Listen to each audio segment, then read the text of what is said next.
Hi, everyone, and welcome back to That UFO podcast. Joining me today, he is a writer, director, and producer of multiple features, including his latest documentary, The Alien Perspective. Welcome to the podcast, Dean Alioto. Dean, welcome.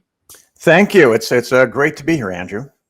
Did I get your surname right? Because I was looking going, Alioto, or is it Alioto, or how would you pronounce it? If you're in Asia, it's Alioto. If you're in Italy, it's Alioto. Yeah. Everyone else, it's pronounced the way that you said it. So Awesome. So I nailed it first time. I'm happy with that. You did. Listen, Dean, lots to get to, including the Alien Perspective feature that's been out now for a couple of weeks, and it's upcoming part 2. But before then, I want to chat about you, your background, and what's led you to have an interest in the UFO topic. How far back does that go?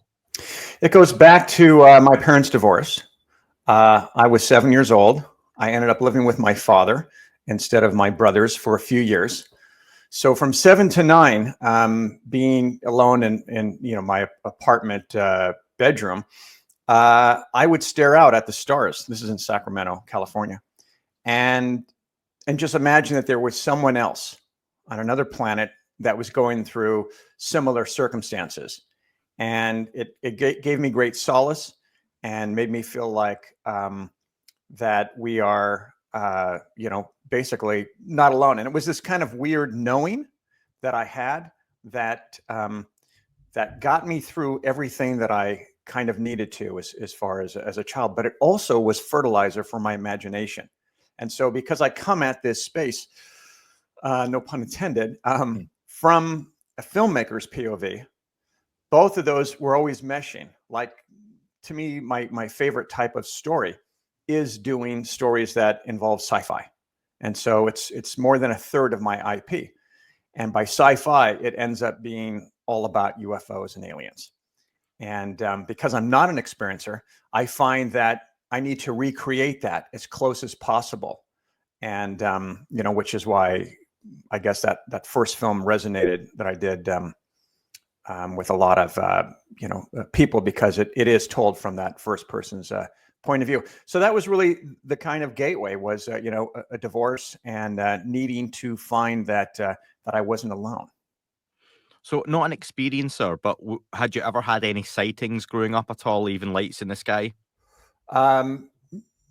No, I mean, I think that I would see some things, and then it would always be something prosaic. I did, however, recently, November 29th to be exact, it was about 8:30 p.m. I looked out my deck in Los Angeles, and I see all these drones, and I'm wondering, oh, they must be shooting, because I'm a filmmaker. I use drones all the time to get nice aerial shots, except there's 7 of them. That doesn't make sense to me. And so I'm thinking maybe some of them are helicopters and the other ones are drones that are filming them. No, I wouldn't do that as a filmmaker. So I videotape it for 4.5 minutes, and they're just circulating around, buzzing around. And then I get bored and I go inside, and then it's still, I can see them out the window. We're watching TV and I can still see them there.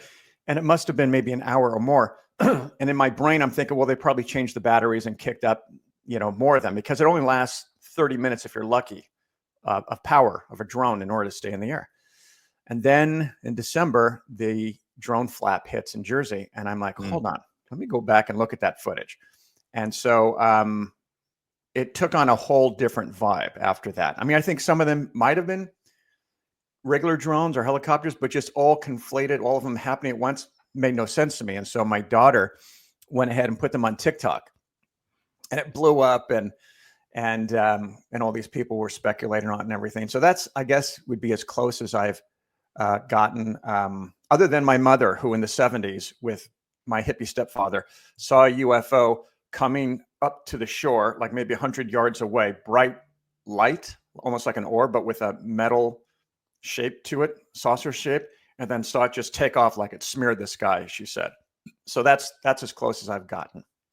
You used the qualifier hippie stepfather there. Are you suggesting there may have been psychedelics involved with such a close encounter, or am I off the mark there? He was a hippie, like musician hippie, and he was a character. In fact, his reaction to this was to run out to the water, to the ocean, and scream, take me," which my mother did not appreciate.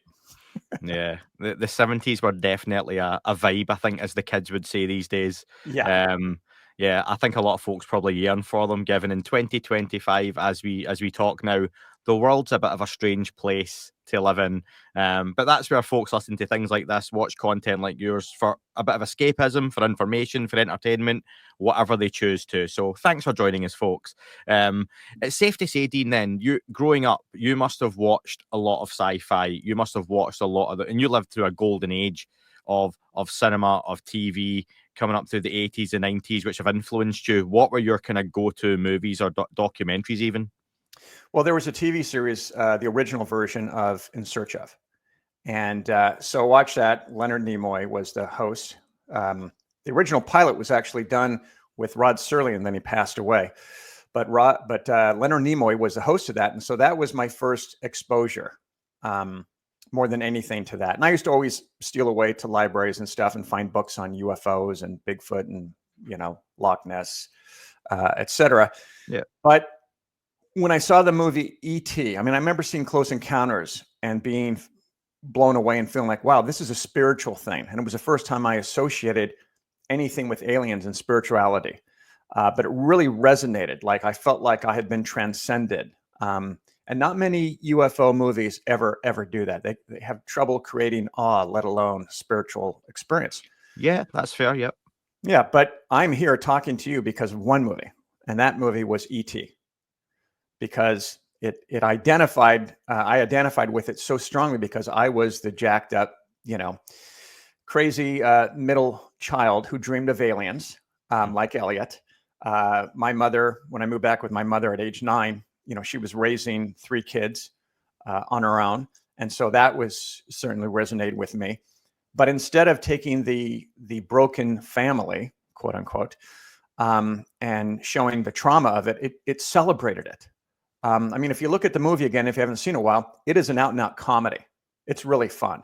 I mean, there's sight gags and different, various jokes throughout all of the situations in it.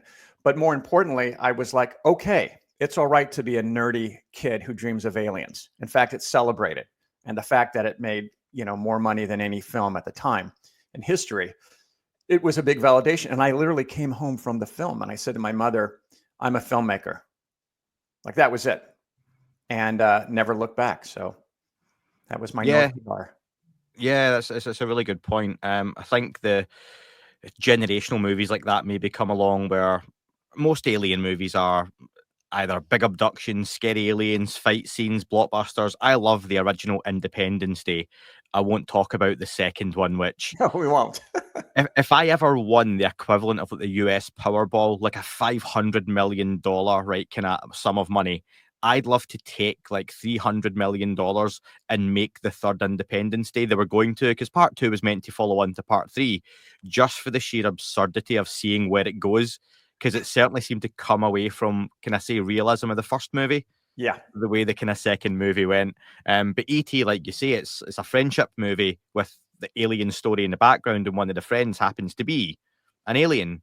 And then you get those kind of films, and they're harder and harder to do. And Pixar's next feature, is it Elio? It's called Elio, is due out this summer, and that is about who's the filmmaker? Say again. Pixar. Oh, Pixar. So it's new Disney Pixar movie. Yep. You got a scoop on me on that. I know about Spielberg's new one. My girlfriend works at Universal, so I keep pumping her and going, "What is it? What's the title? What's the script?" And she's like, "Sorry, we don't even know." And so, but it's going to be. I mean, it's the first time that it's ever been announced that Spielberg's doing an event movie, and to put UFO in front of it is just like Nirvana, man. It's like freebasing. Our favorite subject. But no, Pixar, that's cool. That's very cool. And that's a whole different audience and generation, because you're going to get the parents going, but you're going to get the kids. And again, very quickly, folks, the story is a little kid gets accidentally abducted on a spaceship, and the aliens, all the friendly looking aliens, ask him, who are you? And they're like, oh, it's a boy or a girl, can't remember, says, I'm like from Earth. And they're like, oh, well, this is Earth's ambassador. Come and join us. Yes, And the I think I saw movie, the trailer for this, and they yeah, think it's he's the due out in a couple leader, of and months. yeah, it's cute. And you wonder, how will that influence future generations? You know, you were there once watching AT, and bang, that was a life-changing moment for you. And then you've got Spielberg's movie down the line. What do you feel these kind of movies can do in terms of influencing the public then? And then we'll get to Alien Perspective in just a moment. Sure, absolutely. So my feeling on those was funny. When ET came out, I thought, well, now's the time for full disclosure and the aliens to show up and, not sing Kumbaya, but to show up and maybe, share some alien casserole recipes. Who knows? But I feel like, movies always lead us, movie and art.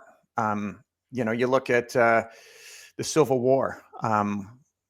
That was kicked off. One of the firecrackers that were set off that got that going was Uncle Tom's Cabin, which was a book written by someone who was telling what it was like for slaves, and a lot of women actually read this book, tied in with that had political husbands, and helped to get this grassroots thing going, because it was just this thing that was ignored, but it came from a book. And other things have happened. I mean, a lot of the great discoveries we're seeing now in science came from Star Trek. People watching Star Trek, then Star Wars. And so the greatest sci-fi writers, and to me, that's the most imaginative genre. I mean, there's fantasy. Yes, that's great. But sci-fi, that to me, like Arthur C. Clarke and some of these, amazing, Isaac Asimov, these were all precursors to what was to come. So if you want to know what is coming down the pike, and I'm not talking about jetpacks, you can see it there. You can see it being prophesized. And so with films, and especially with aliens and stuff like Arrival and some of these other films, and I loved Independence Day. I mean, epic. Yes, we won't talk about too, but I keep wondering, is, everyone talks about, that these filmmakers are all, maybe they're working with the government and they're giving us some insights and stuff, or maybe they had to editorialize it because the government. That doesn't happen. I'm here to say, no one tells Spielberg what to put in a movie, what not to. I know that Bryce Zabel had a weird experience when he was working on the series Dark Skies. Yeah, Dark Skies. But no, you're free to do whatever. I mean, look at some of the political films that are made, from Hurt Locker to I think it was Lion for Lambs. No one steps in and tries to get these guys to stop. So I really feel like when people are doing their research, their homework well, because there are filmmakers that are experiencers who are starting to make movies in this space, and so I think that's when whatever message is that we're conveying, because like I got, for 7 years, I've been stuck in the filmmaking UFO documentary rabbit hole, and it's serious. It grabs you. I mean, I didn't know what hit me. I'm just still now kind of sorting it out as I'm finishing up, and some insights that I hadn't come across, people talking about, came my way. And so I was grateful for those because of this, but it's the most powerful, subject to be, working on because of so many reasons. Yeah.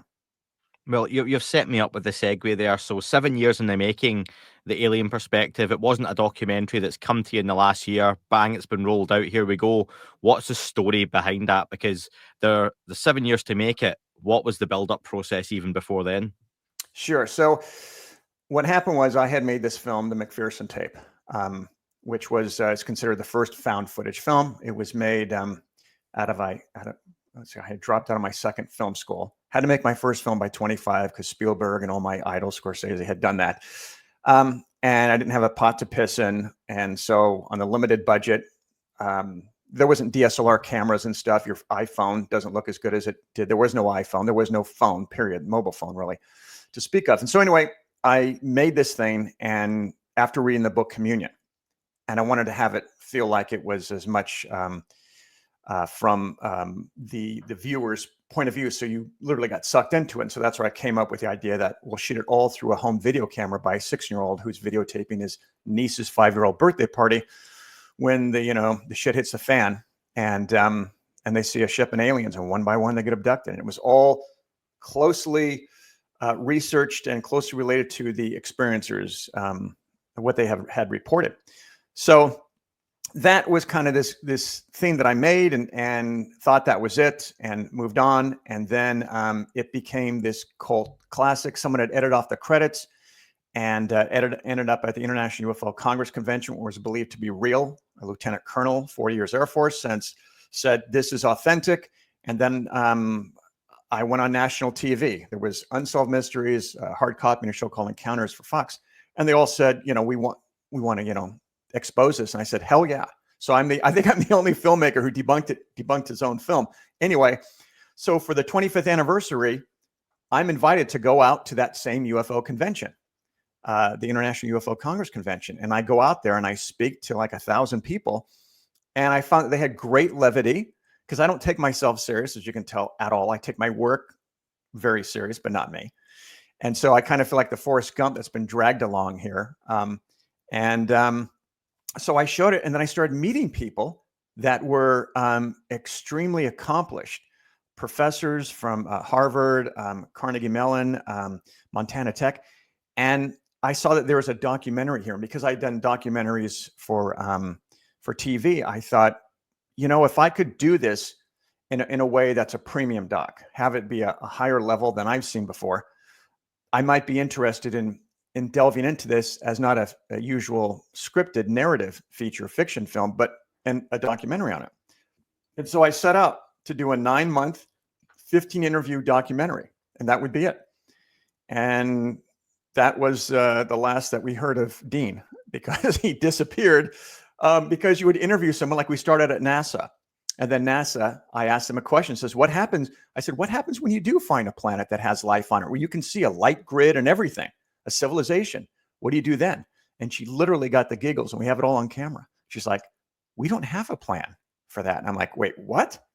You've got the James Webb telescope and all this stuff. You're the deputy in charge of a program. And she's like, yeah. And she's like, I think you need to go here, because they do have a protocol. So one person leads to another. And then pretty soon I'm, looking back, and I've got 66 interviews, 4 countries. And that one documentary becomes 4 documentaries.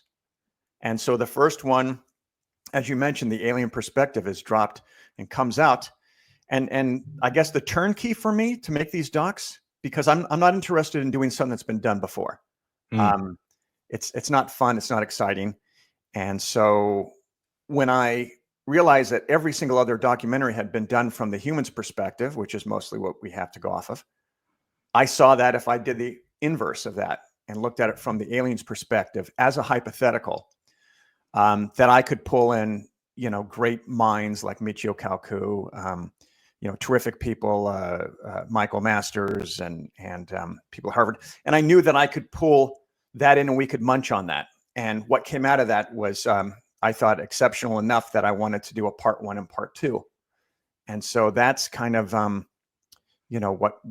what happened there, and how it just continued to grow and split off into 4 docs, like I said. And so we've got part 1 and part 2, and then there's 2 more docs that are completely separate from those, because there's so many different facets of this. But anyway, Let's dive into the first aspect of that. And I've got a note here to ask you about a lot of documentaries. I think if you gave 100 folks in the UFO community, or even like budding documentary makers, a small budget, and said, go off and make a UFO documentary, 95 of them would look very similar. They'd follow the same story, the same tone, the same vibe. I think they would all go after the same people to speak to. And I feel you've done a good job, even in the trailer, to set the expectation that this might be a little bit different. We're trying to do something different. Do you feel documentary makers now are aware of the saturation in the market with UFO documentaries? There are so many good ones, though, but even the greatest documentary coming out now from Spielberg, telling us all about the Tic Tac and Travis Walton, you have seen it.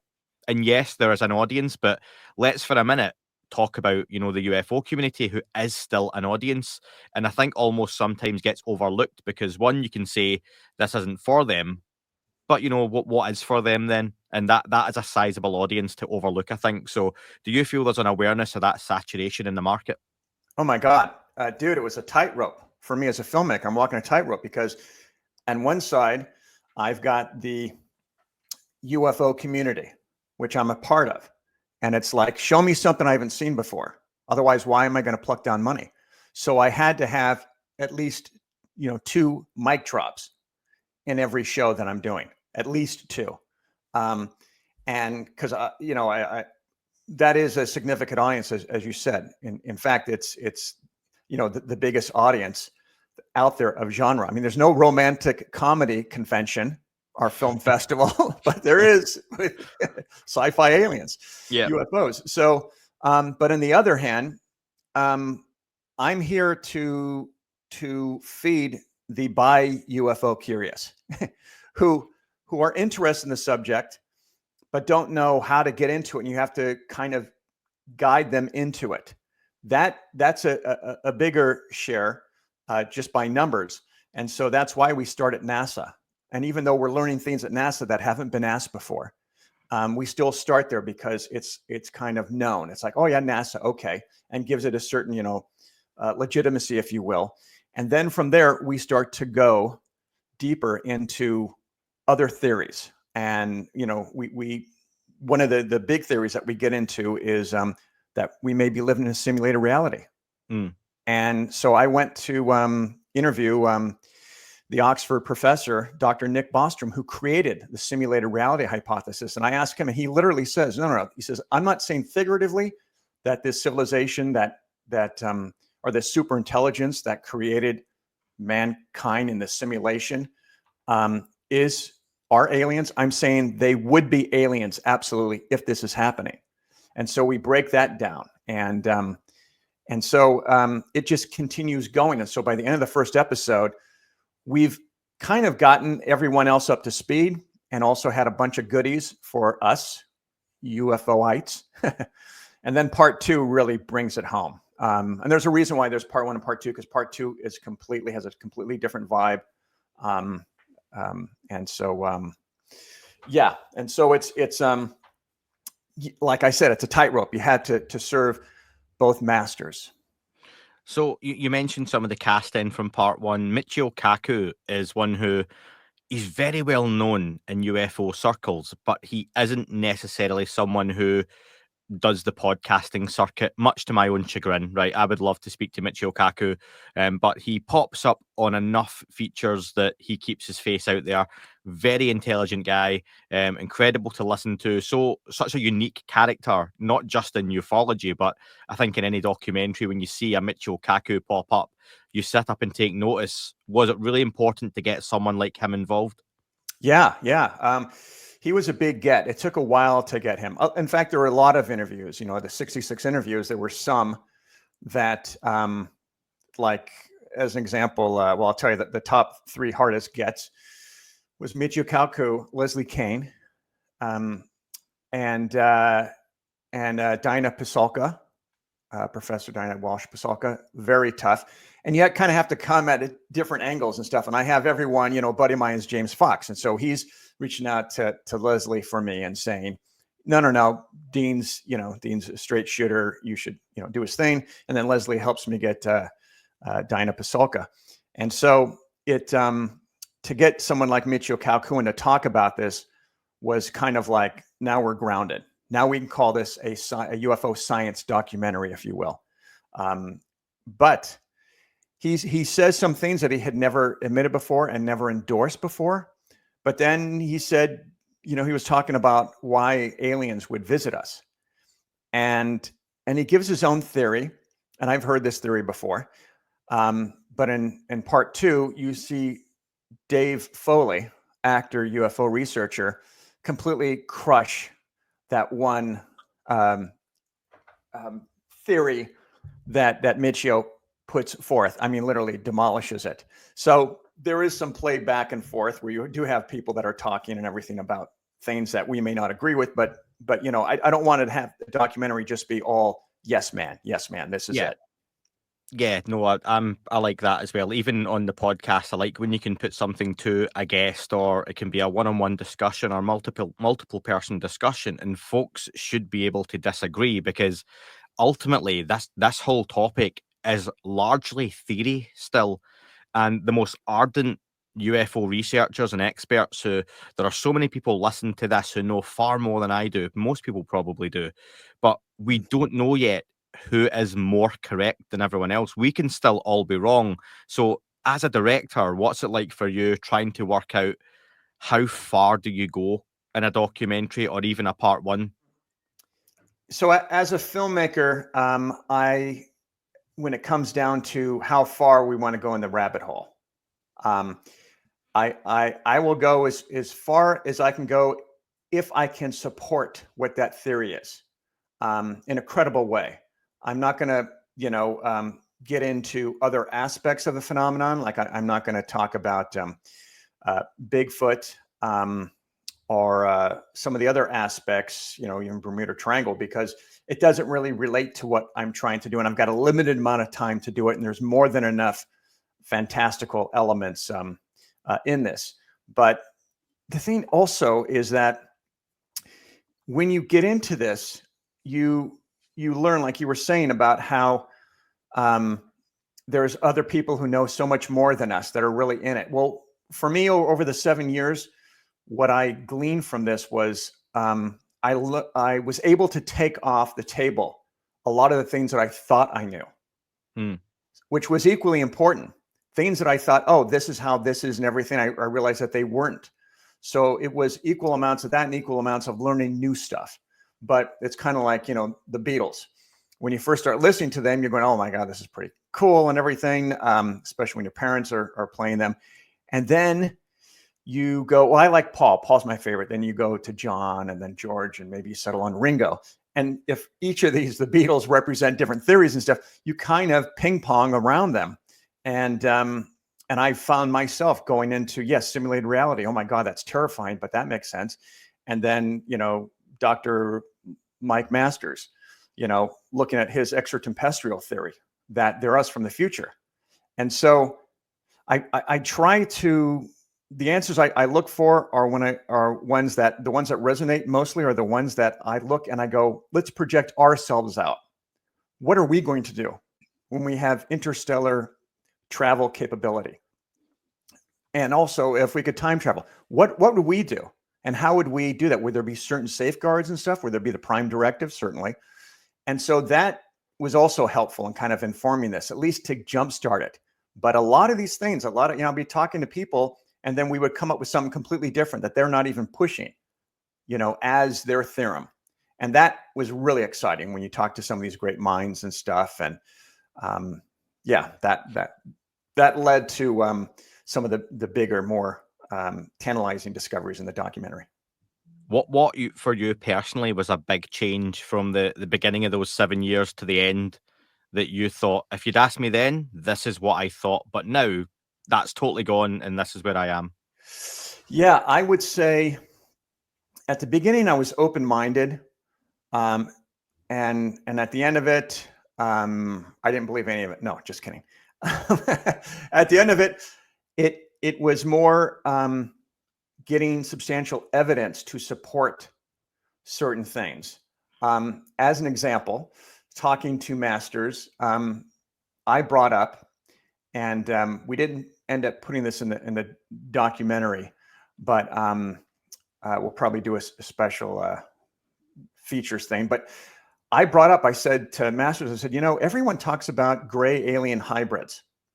No one talks about reptilian hybrids or praying mantis hybrids. And I said, so that kind of supports your idea that they're from the future, because we can't mate with chimpanzees, which share 99 point, whatever percent of their DNA and genes like us. So the idea that these beings would be coming from a completely different planet altogether, and we would be able to, again, if we're looking at the hybrid theory dynamic, experience that happens. If we're looking at that, then we have to really consider that maybe they are us from the future. I mean, the fact that they're bipedal, they look very much like us. I think that there's good evidence there. And so we get into that and we start talking about that and how that would relate and what that would look like and how we project ourselves out. And so that was one of them. And so, boy, in other ways, I learned that, the experiencers don't, a lot of them, this isn't something that has happened a one-off. It happens in childhood, which we've all heard and read and everything. But in my other documentary that I have coming out called The Experiencers, that'll be later this year, I have, don't want to give it away, but I've got a very, very well-known, one of the most well-known experiencers in the world. And it turns out that they had had experiences as a child, which will be revealed for the first time. And so, sorry, my brain is like, there's so many of them, things that came up where I learned that I didn't, know before. I remember looking at this and thinking, for some reason I thought, and I talked to Lou Elizondo about this, we had a discussion about how these crafts are probably organic and they're probably not controlled by a joystick. They're probably controlled by the mind, mentally, mind over matter. That to me makes sense when you start looking at, like solid state. We got to a point where the technology was so great and had all these, like a watch, had all these great, pieces to it. But you look at solid state where it's all one, simple mechanism that all works together in concert. That to me, I keep thinking, projecting out that technology for like a craft, it would probably be something like that. It would probably be much more organic. So that's just a few of the things that came out that I was kind of surprised by. You had me frantically moving notes about there in the background as you were talking, going, oh, he's mentioned that, take that out. Oh, wait, right, bring that forward. And you mentioned a key word there a few times, evidence. And early on in the series, you see Dr. Kevin Knuth. Kevin's been a guest on the podcast, holding a piece of alleged debris. And I want to talk about this, okay? Because this is going to raise eyebrows.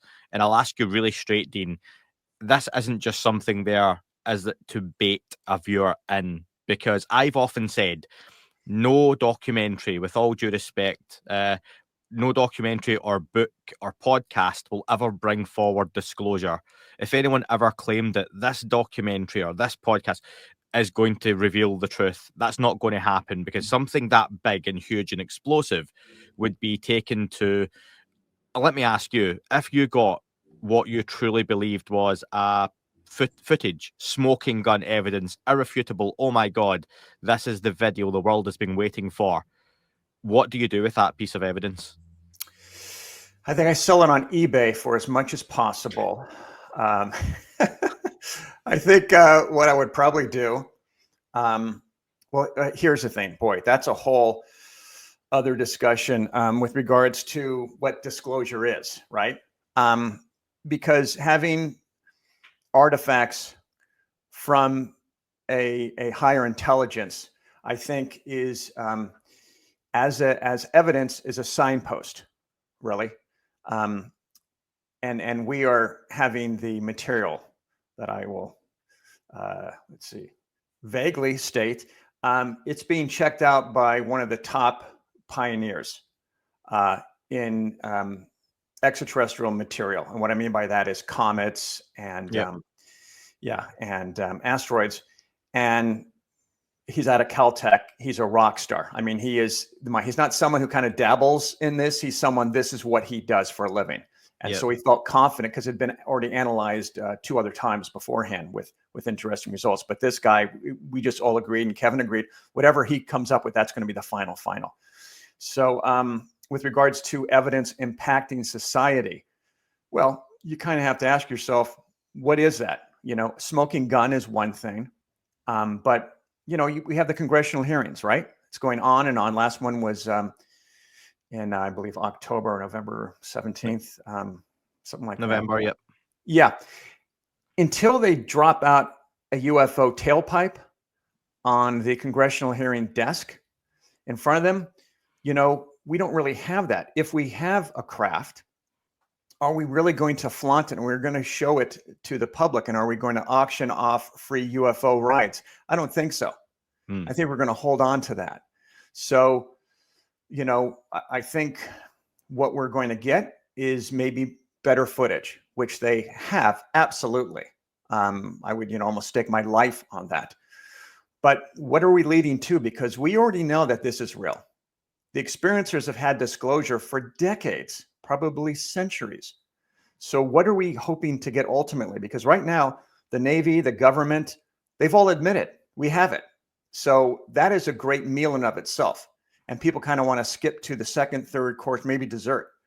And so I kind of feel like ultimately who's controlling this? Yes, governments are, but it's also being controlled by those visiting us. And so what we're getting right now is we're getting teasers, maybe a little bit of the first trailer to an incredible movie that we all want to skip ahead to the climax of. And I'm here to tell you, it's like I'm going to geek out right here and tell you, I've got this Jaws Lego set, right? And so do I want to have technology that puts it all together for me and I have it, you know, when like alien technology? Or do I want to put the thing together myself? And do I want to grow and evolve and learn? I was on Chris Leto's show, and I said to him, I posed the same question to him. I said, hey, would you rather have a helmet that you put on that someone had recorded their experiences flying a jet plane, and have you put that on, and all of a sudden now you know how to fly a jet, and that's how you became a jet fighter in the military? Would you rather have that, or would you rather learn and have that, you know, that gainful experience of what it was like to be able to know, oh, well, if this situation happens, this is what I do, and just the sense of accomplishment? Well, I feel like we still have a lot to learn. I mean, if you look at like a bridge with the aliens being on the other side of the bridge, well, if two tribes, if you will, meet, it's got to be in the middle. And we haven't even, evolution-wise, we're not even a type 1 species. We haven't even stepped on the bridge with 1 foot. And so we've got a lot of work to do to get to that place. And so I feel like, you know, when we do talk about disclosure, I'm all for it as much as we can get. I want to see the end of the movie too, guys. But I feel like if I'm just looking at the evidence at hand, it is definitely being controlled more by them, the beings, than our government. Yeah, I like using movie analogies and whatnot, and Infinity War is probably one of the best movies made, I think, especially from a Marvel point of view. But would you have enjoyed it as much or got the same payoff without seeing all the movies that came before it building to it? And like you say, if indeed we're getting this build, which some people may find chronically slow, but I think I can appreciate now, especially doing this, the last 5 years of UFO news and progress, some good, some bad. You know, it's been a roller coaster, but I think we're further forward than we were 5 years ago. The folks who have followed this topic in the 60s, 70s, 80s, 90s, 2000s, and I even think being a kid and remembering going into like video shops, VHS for some of the kids out there, and seeing the same VHS, the same videos, the same documentaries. You go into a shop and you see magazines with the same kind of stories regurgitated. The sheer volume of news we have now is almost overwhelming for people. Yeah. And I get a lot of folks messaging me to say that they struggle to find where to start, where to go, how to keep up. And sometimes it's very difficult to do that. And maybe when we take a step back in years to come, do you feel, Dean, we're going to be looking at this time as being a real ramp up, that, you know, we've actually maybe had the trailer and we're getting towards the main feature now? Where do you think we sit in that kind of pre-launch timeline? Well, boy, my background before doing these documentaries was, I was into stuff like reincarnation, spirituality, aspects of Buddhism, believing that, you know, we're all part of source. You know, we're like tentacles of whatever created everything. That to me is source, right? And so whoever created us created the beings as well. And I'm comfortable with that. That seems to, symmetrical wise, make sense. symmetry wise makes sense. And so when I look at this and I look at where we were, say, 100 years ago, from 1969 going back to 1869. I mean, think about 1869. Civil War was just over. We're still got torches and carriages and stuff. And then 100 years later, we're on the moon. Mm. So we are making evolution, but that wasn't that long ago that we were living like that. Humans on the scale of things, we're new. I mean, there are other planets and stuff that have been around for billions of years. So I feel like when I look at disclosure, what is that? It's okay. Let's walk down that rabbit hole. When I was at Shag Harbor, I spoke to disclosure and I said, let's play this out. What the hell does this look like? And so here's what it looks like for everyone. Okay, it looks like a UFO flying over the White House and landing on the White House lawn. Okay, that's kind of problematic because it'll get shot at before it even gets near the White House. But let's say that they communicate or they block all of our weapons and everything and they land.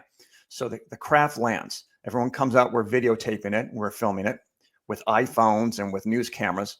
And then a gray alien, let's say, comes out. Okay.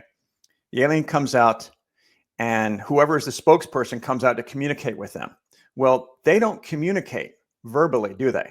As far as the experiencers' experiences. No one has ever said, oh, yeah, I saw them come out of the UFO whistling and they were, mimicking Matthew McConaughey.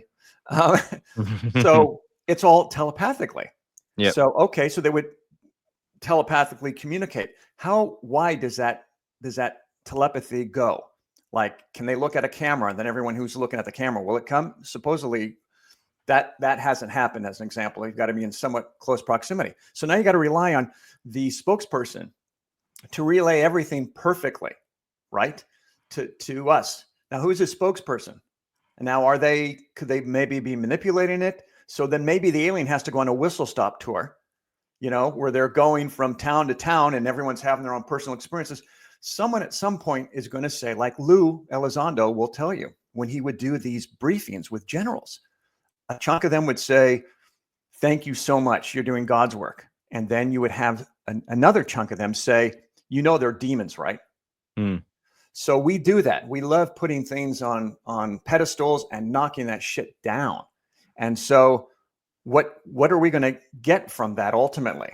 Look at this thing. We're not alone. Awesome. I think we already believe that. But let's take it, the next step further. So what happens when you go, oh, well, we want the alien technology. I'm like, hell yeah, anti-gravity, sign me up. Our planes will be the weight of a car because they don't have to have such a robust infrastructure. Okay. Yeah.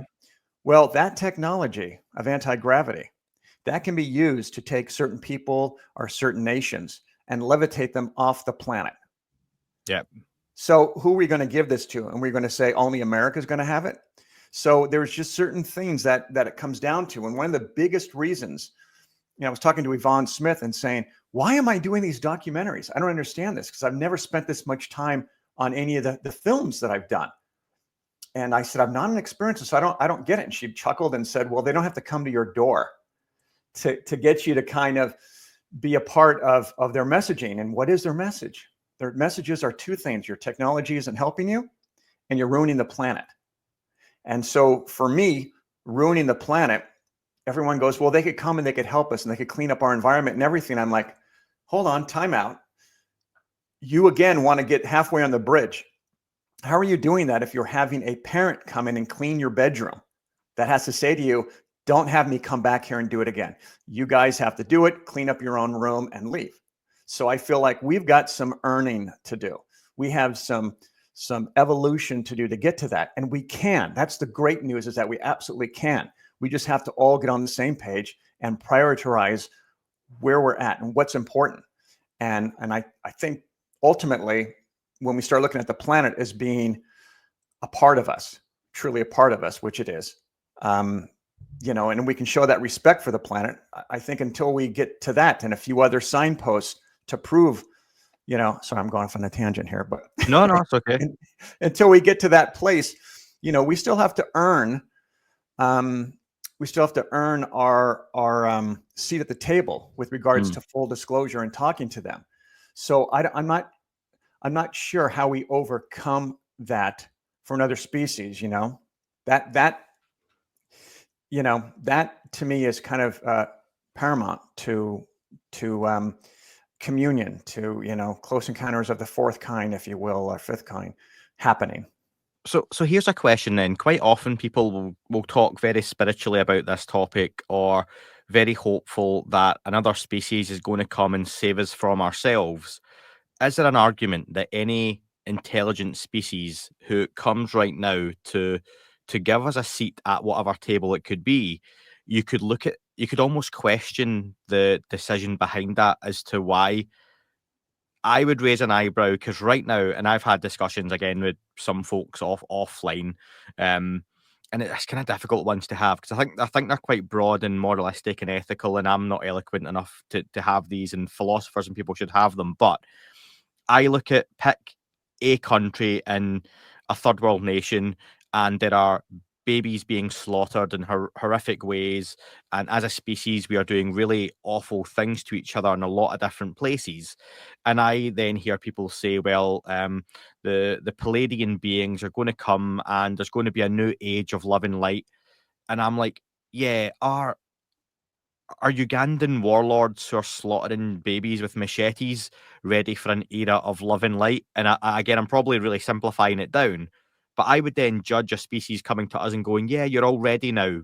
Ready for what? Have you seen the state of us as a species?" And you're quite right to say we're relatively new still, but we are not on the right track as a species. Maybe individually and kind of groups and compartmentalization, we do some wonderful things, but we still do some awful, terrible things as a species. So, is it fair to question any species who visits us and would want to interact in a meaningful way? Okay. Well, do you know why we're doing stuff like slaughtering babies and doing all this uh, heinous stuff beyond imagination? Do you know why we do that? Are you going to say religion? No, because we are animals. Humans are animals, and we keep forgetting that. We still have centuries, maybe millions of years, of definitely millions of years, where we had to have instincts in order to stay alive, where we became very territorial and we would look at someone who's different. I mean, look at the Neanderthals. They didn't last. And a lot of the experts will say it's because they were different. And at some point, it was just too much to take, even though us mixing with them, I've got some, apparently, according to my DNA tests on Ancestry, I have Cro-Magnon and Neanderthal DNA in me, but that helped with the gene pool. So getting back to the point, we are animalistic. And so we have to continue to evolve to get to the point where we treat each other as we're one, a hive mentality. You don't see these grays. No one ever talks about them getting pissed off at each other, while they're doing their procedures and stuff and going, well, I wouldn't do it that way. I would take the probe and I would do it more like this. None of that stuff really happens. They kind of move as one. They have a plan, and for whatever it is, I suspect it's for both of us, a mutual thing. I really feel that until we get to that point evolution wise where we can get there, we're not going to be granted even the technology, even creating it.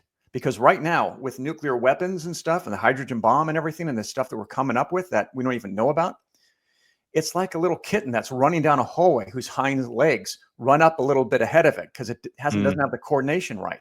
And so, we're sitting here with a box of matches and playing with it, but there's no safeguards really yet. And the safeguards have to come from us inherently in the type of being that we are. And so I feel like we have to still earn that. And that's not fun because there's a ton of people on this planet, billions, who are evolved and are having to wait for other people to catch up. So I don't know how to do that. I really want to expedite that, especially having children. You want it to be better and better. And experts will say, historians will say, well, this is pretty good comparatively, look at the Middle Ages and shit like that, right? But yeah, and so I kind of feel like we need a consciousness shift. And I don't know how that happens. And then I don't know, once we get there, how do we keep it there? Because we have had moments, where we've all been aligned and went, yes, this is how things should be and how we should treat each other. And then people get bored, but the animal instinct is always there. So until we can process that therapeutically or gene wise, we can't pinpoint a date. I mean, we will eventually get there, because I suspect that the Greys and other beings had to get there in order to survive. Right? Yeah, sure. Yeah, and perhaps I'd love to hear from listeners their thoughts on it. So people comment below to sound like a cliched YouTuber, or email in. That would be great to hear people's thoughts on that kind of argument. I'm sure some folks would even say, Dean, that just that moment itself would be shifting enough for the consciousness of the planet, and that could change things. But yeah, back to the alien perspective in part one more thing I want to touch on. The Tic Tac event is covered, and a lot of folks might look at a UFO documentary listening to this and go, I don't really need to see the Tic Tac event covered again. However, what I'll give you here, Dean, the animation is fantastic. And I know I've heard you talk about this previously. Tell us the story behind that, because genuinely, I do feel it adds another dimension, pardon the pun, to the Tic Tac story, because you've not quite seen it delivered in this medium before, which I really enjoyed. So can you talk about who done the animation and what the thinking was there? Sure. So I'm a little dyslexic, which makes sense that I'm right side of the brain, and I'm into the visuals. And as a filmmaker, that plays into that nicely. So when I look at the Tic Tac footage, I'm going to date myself. I think of the Atari game Pong, where you have that little hash mark moving back and forth and everything, and then it jumps out of frame. And so I really have to go off the testimony of Commander Fravor and some of the other people involved in it. And that's great, but I don't see it. I can't see it. So I decided, rather than try to, reenact it, and the cost of getting jets out there and doing the maneuvers and stuff would be prohibitive and everything else, I thought, well, what if I were to get an animator and come in and do that, and have them be able to put a camera where you couldn't do that in real life. And so I targeted this guy who had done the animation. He was the animation director for this Oscar-winning film called Searching for Sugarman. His name is Arvid Steen, out of Sweden. And I reached out to him and I said, hey, do you have a protege or someone that you're working with to do this? Because I didn't know if he would be interested in this at all. And he said, well, let's jump on a call for 5-10 minutes. And I go, sure. 45 minutes later in the call, he goes, all right, I am doing this. This is just wild. I've never been a part of anything like this.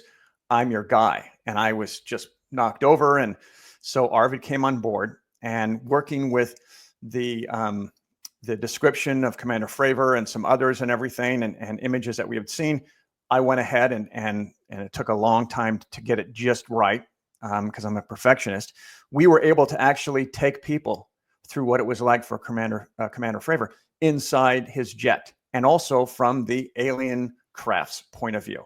And so we see all of this for the first time ever. And so that to me was really kind of something that I wanted to next level this, or I wanted people to say, okay, here's what this felt like, not what what we hear it like, here's what it felt like. And so I'm glad that you dig it. We've been getting a lot of great feedback from the animation. Also, we do the Rendlesham Forest one, which usually, because I've done crime shows for 20 years, right? And you always try to find an actor that looked like what that real person looked like 20 years ago or 25 years ago.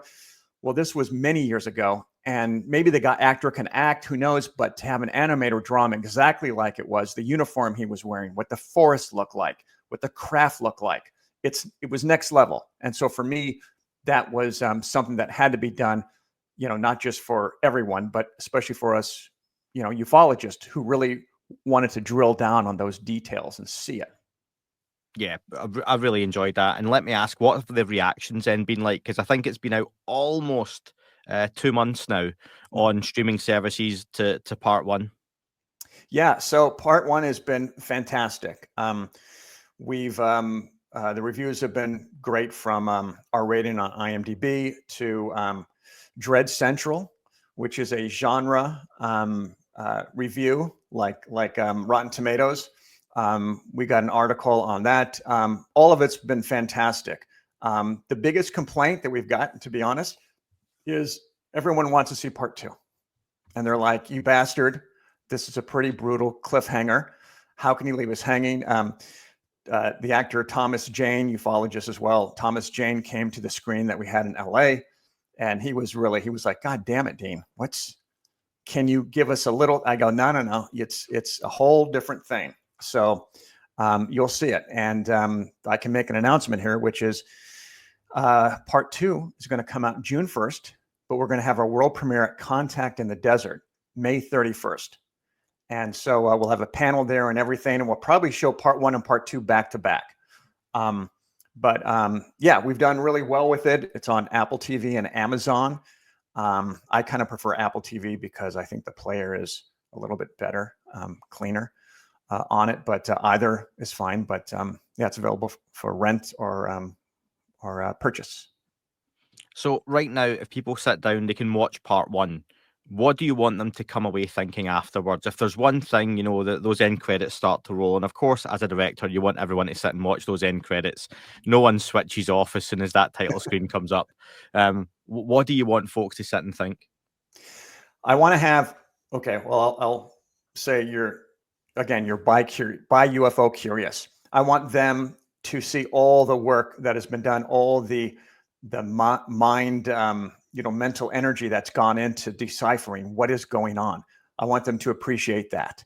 I want them to have their curiosity cut wide open, and so that they'll be open to not just my documentaries, but other documentaries on this as well. And so with us people in the UFO community, I'm really proud of the fact that we have things that people haven't seen before, or in a way that people haven't seen before. And so I think ultimately that the takeaway is for people to get confirmation that, yes, this is happening. Let's just put away all doubt. This is pretty much confirmation of that, and to have it presented in a way that hasn't been done, a quality level. This is a premium documentary. And so, yeah, I would say that the takeaway from this is feeling like there is some solid confirmation in areas that we haven't even explored before. And do you want to mention the other features you're working on as well? Because there's more, isn't there? One of them featuring John Mack. Yeah. So again, it was one movie, then it became a 4-part series that we almost sold to Netflix, walked away from that because we wanted to discover where this was going and how these would all lay out. And how they laid out was it became part 1, part 2, and then I had 2 other a grouping of interviews and some experiences that we caught on camera that were so specific. One specifically was the experiencers. And so that is a doc that'll be coming out. And that is a feature doc that has people like Travis Walton and Terry Lovelace and the Barney and Betty Hill story. But we also have 2 people, relatives, who discover real time that they are experiencers. That was captured on camera. I can tease that. It's amazing. So that one, it will be coming out. And again, these all have animation. And so we see what it was like, for Travis Walton, we see what it was like with someone that looks like Travis Walton. But we also have other people that, again, that people haven't seen before. And then one that I'm very, very excited about is a documentary about John Mack. There hasn't been one before. He's been mentioned in many docs, from the phenomenon to the aerial phenomenon. But we get into that, and we have interesting things that have been uncovered that no one's known before about him. Just an amazing mind. For me, that is, he's the Roy Neary, if you will, of the ufology.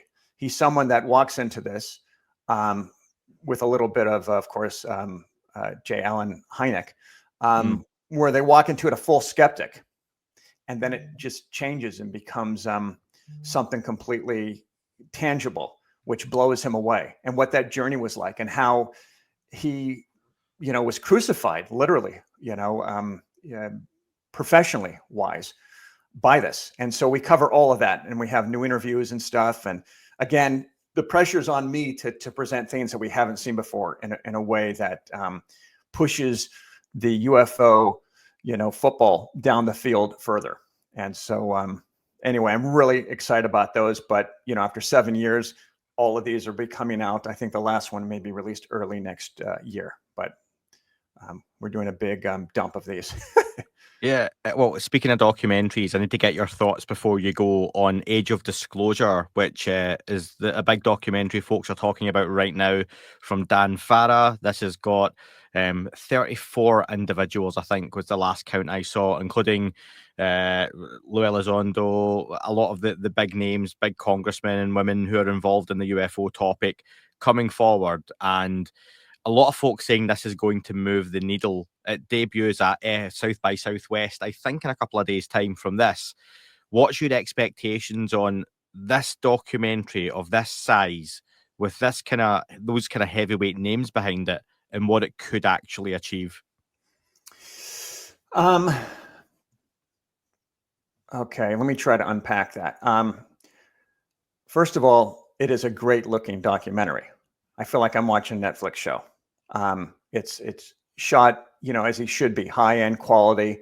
So I'm excited about that.